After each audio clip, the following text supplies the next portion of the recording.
चलिए question note down करो, और बहुत इंपॉर्टेंट क्वेश्चन है जो आज हम करेंगे, ठीक है।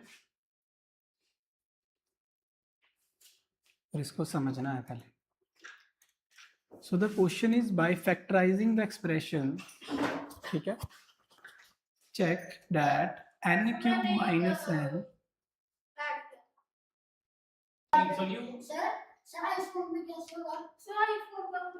चलिए ध्यान से देखो क्वेश्चन समझना। कहता check whether n minus n is always divisible by 6 for any natural number n, ठीक है। अब ना ध्यान से देखना आपने करना क्या है। यहाँ पे आपको गिवन है n क्यूब माइनस n। क्या यहाँ से और यहाँ से n कॉमन आ सकता है? क्योंकि इसके पास भी n है, इसके पास भी n है। अगर मैं यहाँ से n कॉमन निकालूंगा तो सक्षम अंदर क्या बचेगा बोलो? n square. और यहाँ से तो n बाहर आ जाएगा, यहाँ कुछ नहीं बचता, वहां क्या बचता है बोलो? 1। इस बात का ध्यान रखना, ठीक है। तो मैंने क्या कर दिया, मैंने n क्यूब माइनस n को लिखना मत समझो पहले, बहुत इंपॉर्टेंट क्वेश्चन है। ऐसे लिख दिया, हाँ समझ में आया सक्षम। नेक्स्ट, अब ये देखो मैं 1 के स्क्वायर को ऐसे लिख सकता हूँ, 1 का स्क्वायर 1 नहीं होता है ना, तो क्या ये a square minus B square बन गया? और क्या होता है a प्लस बी, और साथ में आएगा a माइनस बी। अब अगर मैं इसको ऐसे लिखूं तब भी गलत तो नहीं ना होगा? a माइनस बी या a प्लस बी, बताया था ना मैंने, आप प्लस पहले लिख लो माइनस लिख लो, कोई फर्क नहीं पड़ता। अब उसका क्वेश्चन ये है कि is it divisible by 6 for any natural number n। अब ये चीज आपने देखनी है कि भाई ये जो मेरा नंबर है क्या ये 6 से डिवाइजिबल होगा? 6 इसको डिवाइड करेगा क्या? ठीक है, अब ध्यान से देखना, नेचुरल नंबर कहाँ से शुरू होते हैं? 1 से शुरू होते हैं। नेचुरल नंबर कहाँ से शुरू होते हैं? 1 से शुरू होते हैं, और कहाँ तक जाते हैं? इन्फिनाइट तक, ठीक है। अब अगर मैं यहाँ पे ध्यान से देखना 1 भरूंगा तो कोई प्रॉब्लम, n की जगह क्या भरूँ मैं? अगर 1, ध्यान से देखना, n की जगह put n is equal to 1, तो देखना मेरी क्या वैल्यू बनेगी, ध्यान से देखना। तो ये बन जाएगा 1 माइनस 1, 1 प्लस 1। अब 1 माइनस 1 क्या होता है? बट 0 कौन सा नंबर हो गया? ये नेचुरल तो नहीं ना हुआ, इसका मतलब गड़बड़ हो गया। इसका मतलब 1 फिल नहीं कर सकता, क्योंकि ये पूरा ही क्या हो जाएगा फिर? और 0 कौन सा नंबर होता है? होल नंबर होता है। अब ध्यान से देखना, अब अगर मैं इसकी जगह पे क्या पुट करूं? 2, तो यहाँ पे आ गया 2, यहाँ पे आएगा 2 माइनस 1, और यहाँ पे आएगा 2 प्लस, अब ये क्या बन गया देखो 2, ये आ गया 1, और ये क्या आ गया? और 3 2 जा, तो क्या 6 से डिवाइड होता है? होता है ना। तो इसका मतलब ये जो नंबर मेरे पास है ये 6 से डिवाइड हो जाएगा। क्यों हो जाएगा? क्योंकि जब तक ये नेचुरल नंबर रहेगा ये 6 से डिवाइड होता रहेगा। अब मान लो 0/6 है, तब भी आंसर क्या आएगा? 0 आएगा ना। तो 6 तो 0 को भी तो डिवाइड कर ही रहा है ना, तो इस 6 0 को डिवाइड करता है कि नहीं करता? करता है। तो इसका मतलब ये जो नंबर है, अगर मैं n की जगह कौन सा नंबर भरूं बोलो? कोई भी नेचुरल नंबर भरूं तो जो 6 है वो इसको डिवाइड करेगा ही करेगा। क्यों करेगा? क्योंकि जो इसके फैक्टर आएंगे उसमें 2 और 3 जरूर आएगा। क्या आएगा? 2 और 3 जरूर आएगा। जैसे यहाँ पे क्या आ गया 2, यहाँ पे क्या आ गया 3, और यहाँ पे क्या आ गया 1। और मैंने बताया था चीज, अगर 6 से किसी को डिवाइड करता है तो इसका मतलब उसके फैक्टर में 2 और 3 जरूर होता है। कौन सा नंबर होता है? 2 और 3। अब कोई भी नंबर भरो जो आपका मन करे, बताओ। हम 4 भर ले, चलो। तो 4 माइनस 1, 4 प्लस 1, ये हो गया 4, ये हो गया 3, ये हो गया 5। और 4 को लिख सकते हैं 2 इंटू 2, बोलो। 4 को लिख सकते हैं ना 2 इंटू 2, 2 2 जा, तो देखो इसके फैक्टर में क्या 3 और 2 आ रहा है, तो इसका मतलब ये नंबर 6 को 6 के बाद क्या होगा? डिवाइड होगा। तो अगर ये 3 नंबर, इन नंबर्स को कौन से नंबर बोलते हैं पता? जो साथ साथ वाले होते हैं, जैसे देखो 3 4 5 1 2 3, इनको बोलते हैं कॉन्जिक्यूटिव नंबर्स। कौन से नंबर? Consecutive numbers. याद रखना कौन कौन से नंबर होते हैं। आप इसमें कुछ भी भरोगे तो साथ साथ वाले नंबर मिलेंगे ऐसे। हाँ नेचुरल नंबर बने हैं, वन वन से ऊपर, वन और वन से ऊपर। जैसे मान लो अगर मैं इसकी जगह पे 9 भरूं, क्या भरूं? तो ये नंबर होगा 9, ये नंबर होगा 8 और ये नंबर क्या होगा? 10। देखो 1 2 3 3 4 5 8 9 10। बात समझ पा रहे हो आप? और ये नंबर कौन कौन से है? साथ साथ वाले नंबर। कैसे? एन की जगह क्या भरा सक्षम? 9। 9 माइनस 1 कितना होता है? और 9 प्लस 1 कितना होता है? तो ये जो साथ साथ वाले नंबर आते हैं इनको कौन से नंबर बोलते हैं? कॉन्जिक्यूटिव। और इसके अंदर भी आपको 3 और 2 जरूर मिलेगा। कैसे? 9 को लिख सकते हैं 3 इंटू 3, है ना? और 2 को लिख सकते हैं 8 को 2 इंटू 2 इंटू 2। बोलो तो एक 2 और एक 3 तो मिल ही गया ना, बस एक ही चाहिए होता हमें पेयर। तो इसका मतलब ये जो नंबर है ये 6 से डिवाइड होगा ही होगा। कॉन्सेप्ट समझ आया? पक्का? सबसे पहले आपने इस नंबर को तोड़ना है, और तोड़ के आपने ना कुछ ऐसे बना लेना। इन नंबर्स को हम बोलते हैं कॉन्जिक्यूटिव नंबर्स। कौन कौन से? कॉन्जिक्यूटिव। और अगर आप कोई भी साथ साथ वाले नंबर लोगे ना तो उसमें 2 और 3 का फैक्टर आपको मिलेगा ही मिलेगा। किसका फैक्टर मिलेगा? 2 और 3 का। और अगर 2 और 3 मिल रहा है तो वो नंबर 6 से डिवाइड होगा ही। बस इतना ही काम है, यही लिखना है मैंने बस इसको खोल देना है। फिर मैंने लिखना है कि as these are consecutive number and every consecutive numbers have 2 and 3 as its factor, therefore it is divisible by 6। सवाल खत्म। बस इतना ही करना है। हाँ जी, बस थोड़ी सी इंग्लिश लिखनी है। चलिए नोट डाउन करें। चलो करो, तो आंसर देख लो। मुझे लगता है we have n cube minus n। now इसको हम ले सकते हैं n स्क्वेयर माइनस 1। फिर इसको लिख सकते हैं n प्लस 1 और n माइनस, हाँ बिल्कुल, because A square minus B square is equals to A minus B A plus B. अब as n cube minus n is the product का मतलब समझते हैं ना, मल्टीप्लाई ऑफ 3 कौन से number? Consecutive number. 3 consecutive natural number. कौन से नंबर? Natural number. ये जरूर लिखना नेचुरल वर्ड। कौन कौन से? Product of 3 consecutive natural number n plus 1 and n minus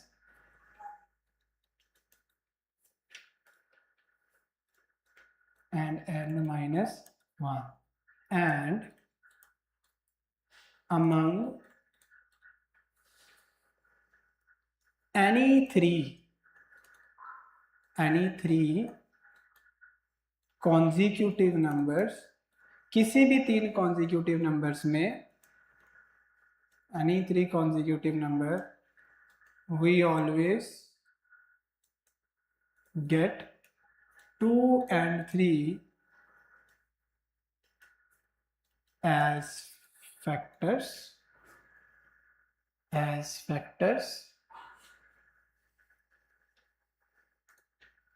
hence n cube minus n is always divisible by 6 for all natural number n। बस ऊपर वाली लाइन लिख देनी है, ये तो सीधी यहाँ से टेपी मैंने यहाँ तक। For all natural number n। क्या बोला? क्या निकालना? ना ना ना, बस यही है, खत्म हो गया। वो तो बताया मैंने करके आपको।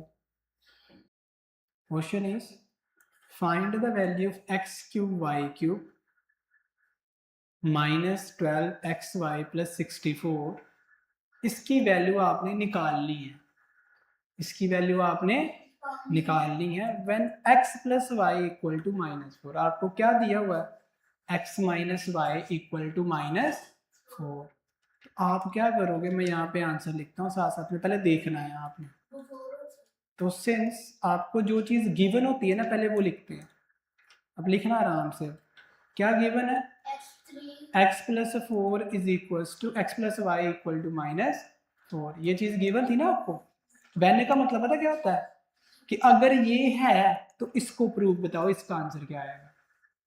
समझ में आया।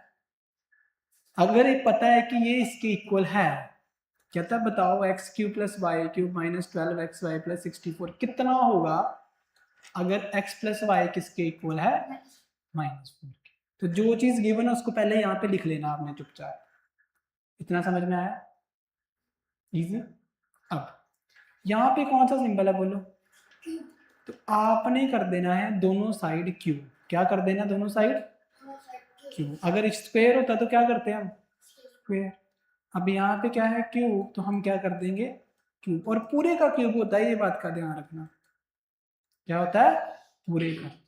अब ये क्या बन गया, सेक्शन x + y का होल क्यूब। क्या फॉर्मूला होता है x + y के होल क्यूब का फॉर्मूला, बताओ, आइडेंटिटी बताना। Using identity x + y whole cube या a + b होल क्यूब, क्या होता है बोलो, a³ + b³ + 3ab ब्रैकेट में a + b। एक फॉर्मूला मैंने ये भी करवाया था, याद करो। एक होता है 3x² y + 3xy² होता है ना, अंदर ये भी फॉर्मूला मैंने करवाया। अब ये फॉर्मूला मैंने इस फॉर्म में क्यों लिखा, क्योंकि मेरे पास x + y की वैल्यू गिवन है। कितनी गिवन है, -4। इसको इस फॉर्म में लिखना है, इसलिए ये क्वेश्चन इंपॉर्टेंट हो जाता है। और एक बात याद रखना, वो स्टेटमेंट चेंज नहीं करेंगे, सीधे सीधे क्वेश्चन डालेंगे ऐसे, क्योंकि उनको भी नहीं आएंगे अगर स्टेटमेंट चेंज कर देंगे। ठीक है, तो इसको कैसे लिखा जाएगा, फिर लिखा जाएगा x³। अब इसको लिख रहा हूँ, ठीक है, इसको x³ + y³ + 3xy ब्रैकेट में क्या आ जाएगा, x + y। और 4 का क्यूब कितना होता है बोलो, 4 का क्यूब, 4 को 3 बार मल्टीप्लाई करो, 4 × 4 × 4 कितनी वैल्यू होगी बोलो, 64। क्यूब याद होने चाहिए आपको सारे। तो अब प्लस माइनस, फिर प्लस माइनस, ठीक है ना, जैसे होता है ना minus minus plus, square is always, but cube हमेशा क्या होता है, नेगेटिव। पॉजिटिव हुआ तो पॉजिटिव, नेगेटिव हुआ तो नेगेटिव। अब नेगेटिव है तो यहाँ पे क्या आ जाएगा, -64। बिल्कुल।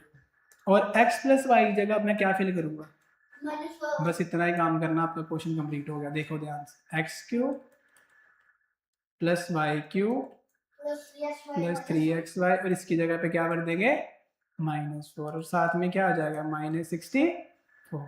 अब देखो x³ + y³ + 3 4 12xy, और जो -64 इधर है, इधर जाके क्या हो जाएगा बोलो, प्लस। चलो एक स्टेप और बढ़ा लेते हैं, कोई बात नहीं, एक स्टेप और ऐड कर लेते हैं। क्या बन जाएगा, देखो ये बन जाएगा x³ + y³ -12xy + 64 किसके इक्वल आ गया, बस यही आपका आंसर है, क्वेश्चन खत्म हो गया। उसने क्या प्रूव करने का बोला था, उसने बोला था बताओ इसकी क्या वैल्यू है, तो क्या वैल्यू निकल के आई इसकी, खत्म हो गया सवाल। तो यहाँ पे लिखना hence the value is C. चलो नोट डाउन कर लोगे इसको अच्छे से। चलो अब ध्यान से देखना, आपको क्या गिवन है। अगर आप ध्यान से देखोगे तो आपको गिवन है x = 2y + 6। तो आप 2y को कहाँ ले जाओगे, इस तरफ माइनस में, तो x - 2y = किसके इक्वल आ जाएगा बोलो? 6 के इक्वल आ जाएगा। आएगा कि नहीं आएगा बोलो? यस और नो? आ जाएगा पक्का?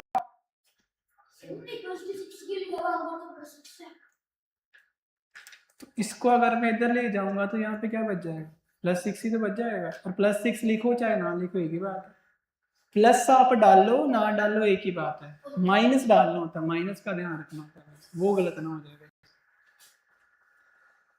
आई बात समझ में कि नहीं बोलो? इतना क्लियर हो गया? अब करेंगे बोलो यहाँ पे कौन सा फॉर्मूला बोलो यहाँ पे क्या है? तो क्या कर देंगे इसका? क्यूब कर देंगे। तो कौन सी आइडेंटिटी लगाएंगे? मुझे आइडेंटिटी बताओ बस। A cube minus B cube. Identity याद है आपको? A cube minus B cube की? हाँ ठीक है, एक मिनट वेट चेक करते हैं। अब क्या करना है बोलो दोनों तरफ? नाउ क्या कर देंगे बोलो? क्यूब कर देंगे इसका। तो x माइनस 2y का क्यूब यहाँ हो जाएगा और यहाँ पे क्या आ जाएगा? 6 का क्यूब। बोलो ये क्या होता है? यूजिंग a माइनस बी का होल क्यूब किसके इक्वल होता है? a cube minus B cube -3a² b plus 3a b square that's it. अब यहाँ पे वैल्यू फिल करेंगे और आंसर निकाल लेंगे। तो क्या आएगा? x cube minus y cube minus 3xy और क्या आ जाएगा बोलो? जी, और साथ में क्या आ जाएगा? +3x 2y का स्क्वायर आ जाएगा। ठीक है जी।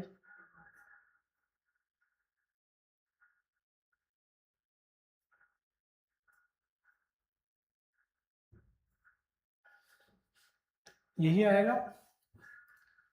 मुझे एक चीज़ देखने दो, मैंने आइडेंटिटी सही लगाई है ना? सही ही लगाई है। चलो इसको निकालते हैं, पहले क्या आंसर आ रहा है देखते हैं। तो ये बन जाएगा x का क्यूब -8y का cube, it becomes -6x² y और साथ में आ जाएगा +3x4y। क्या आ जाएगा? 3x4y। ठीक है, और ये किसके इक्वल आ जाएगा देखना? x cube -8y cube 6x² y और +12xy। यही बनेगा xy²।